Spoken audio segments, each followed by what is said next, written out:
My name is Aditi. I have my best friend who is extremely close to me since she has now moved in with me and my family. For your information, she is 7 years older than me. She grew up in a small town, and a lot of murders and gruesome incidents occurred there. One of the scary incidents that she told me still causes me to send shivers down my spine. So this happened to her when she was 11 years old.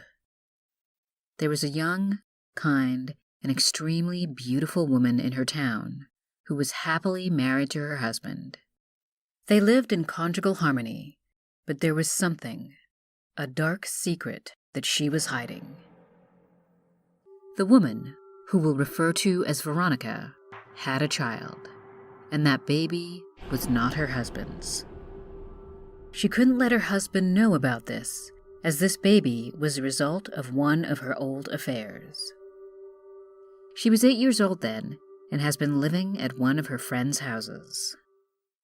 Veronica used to visit her friend's house to meet her child secretly every night after her husband fell into sleep. However, when her husband had returned home late from work one day, then he realized that his wife wasn't home. Worried, he started looking for Veronica desperately.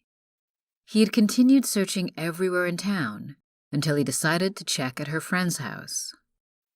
When he finally arrived at her house, he noticed Veronica talking and laughing with a child. Wondering who the girl was, he stood behind a tree and started to eavesdrop on their conversation. And when he heard every conversation between them, then he ended up realizing that his wife cheated on him, got pregnant, and even gave birth, who was not his baby. This pissed him off enough, so he eventually created the most horrifying plan. One night, he put sleeping pills in her coffee, which caused her to sleep for 12 hours. Eventually, Veronica could not meet her child that evening, and he snuck into her friend's house to kidnap the child.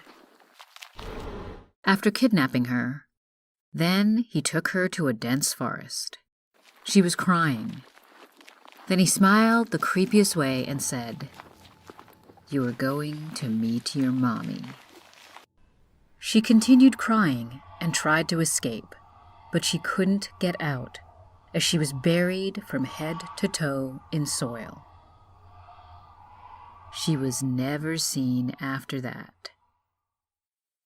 A week later, her body was found in the ground, and this made Veronica deeply shocked. And it turned out that her husband had actually dug a hole and threw her in. He soon arrested by police and was finally sentenced for his crime.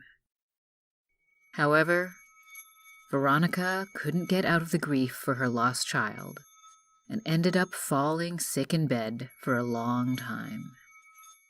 It has been 9 years since this happened, but he still remains in jail.